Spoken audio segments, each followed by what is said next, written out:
This all started when Zen Garcia offered a challenge to anybody who could prove that the Earth had a curvature rate at its given diameter, or they could prove that Earth had some type of movement that was over 50 miles an hour.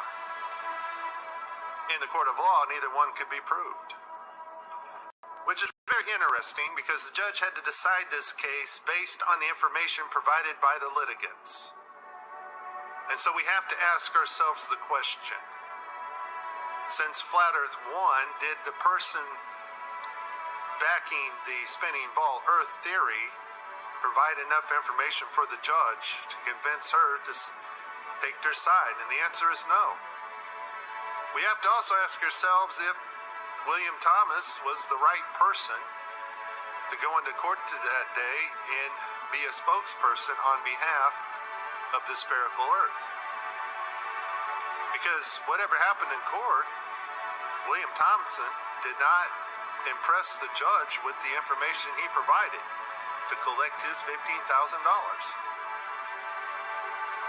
So for me, this doesn't necessarily prove the shape of the Earth, and this doesn't prove to me that William Thompson had his act together. Maybe he wasn't the best person to go into court that day.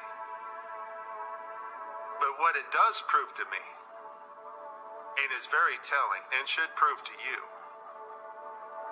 is the absence of all the university professors, the absence of a NASA spokesperson, the absence of a media spokesperson. Maybe CNN could have sent somebody from their science division and slam dunked this case for Globe Earth. All those people are missing. That is the telling thing about this case. Because the judge based her decision on who was more believable and who had the most evidence, and Zen Garcia slam dunked this. Earth has no curvature. Earth is not moving. So what is the issue here? Well, the issue is not really about the case. The issue is that if we really live on a spinning ball Earth, it should have been easy to prove. A professor could have gone into court, wore his white lab coat, showed his degrees, and said, look, just believe me. I'm a professor, I know. Because that's what they do in college. And the kids going to college, spending their hard-earned cash, spending mom and dad's hard-earned cash, taking out loans they'll never repay. Buy into it. Buy into the lies and indoctrination. But you see here, folks, in court, that lab coat comes off, those degrees go away, and you have to actually do something that you don't have to do in college, and that is prove it. And that's why we don't see any university professors here collecting $15,000, and let me tell you, there are a bunch of professors out there that could have used this extra money, but they know they would lose this case and be humiliated. Because in the court of law, you need something called evidence. Very interesting on who did not show up to collect the money.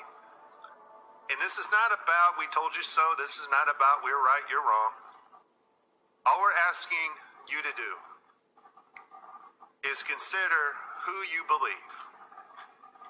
Do you believe the news media? Do you believe NASA? Do you believe what they told you in school? Because if you believed on them that you live on a spinning ball Earth, guess what? They're not here to prove it. They're not here to back it up for you because they can't.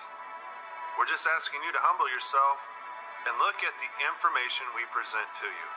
And we've done more than one test to prove that Earth has no curvature rate. Think about it. It's called faith-based indoctrinated religion.